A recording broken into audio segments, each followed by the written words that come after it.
వంట అయిపోయిందండి. బిర్యానీ అయితే నేను చేశాను, పక్కన గుడ్లు కూడా పెట్టానండి. మా ఆయన చికెన్ అంతగా తినరనమాట, గుడ్లు వేసుకొని ఆయన బిర్యానీ తింటారు. నాకు మనకి చికెన్. ఇక్కడ నేను బిర్యానీ చేస్తే మా ఆయన పెరుగు చట్నీ చేస్తున్నాడు.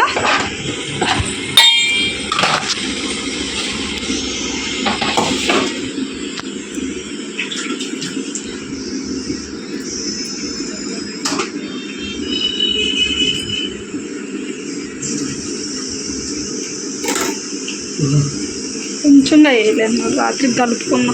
కొంచెం చాలే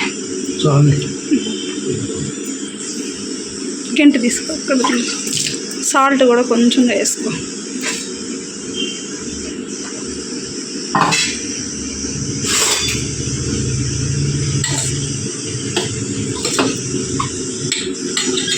ఇంకా నైట్కి కావాలంటే అప్పటికప్పుడు కలుపుకుంటే బాగుంటుంది లేబ్బా. కొంచెం వేయి, చాలు చాలు. ఎందుకంటే బిర్యానీలో ఉంటే మళ్ళీ ఉప్పు. ఇంకా ఉదయనేసి బ్లౌజ్ కూడా కట్ చేయలేదండి ఈరోజు. ఇంకా తినేసి కాసేపు అయితే రెస్ట్ తీసేసుకొని మళ్ళీ ఈవినింగ్ అయితే ఒక 5కి అలా కట్ చేసి ఒక బ్లౌజ్ అన్నా కుట్టాలి ఈరోజు అనుకుంటున్నాను. కానీ మెడ నొప్పి వచ్చిందంటే కుట్టలేము, కొంచెం రెస్ట్ అవుతాం. ఇంకా బిర్యానీ తిన్నామంటే మస్తుగా నిద్ర వస్తుంది. కొంచెం వేయండి, చాలు. గుడ్లు ఉడికిపోయాయా?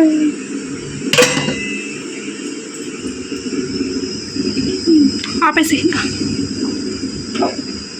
గుడ్లు కూడా ఉడికిపోయాయి. ఇంకా గుడ్లు ఉడికిపోయాయండి. ఇంకా తోలు తొక్క తీసేసేసి మంచిగా తినడమే. ఇంకా మనం ఉండుంటే ఎంత బాగుండేది. పాపం బిడ్డలే. ఫస్ట్ స్టీల్ గిన్నెలో బేబీ పైపు పోతుందా? స్టీల్ గిన్నెలో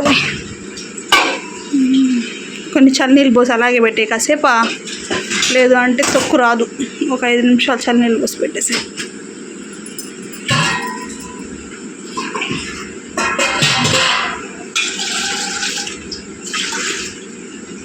అట్టే ఉన్ని ఒక 5 నిమిషాలు ఉన్నిచ్చామంటే తగ్గితే తొక్కు బాగా వస్తుంది.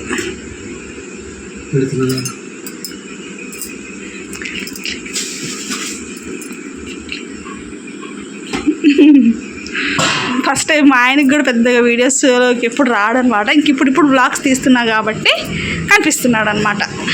బిర్యానీ అయితే అయిపోయిందండి. బిర్యానీ కూడా చాలా బాగా వచ్చింది. ఇది పలావ్ టైప్ అనమాట, ఇది దమ్ బిర్యానీ కాదు, పలావ్ టైపు. చాలా అంటే చాలా బాగుందండి బిర్యానీ అయితే. సూపర్ అంటే సూపర్. సింపుల్గా అయిపోతుంది, టేస్ట్ అయితే సూపర్గా ఉంటుంది.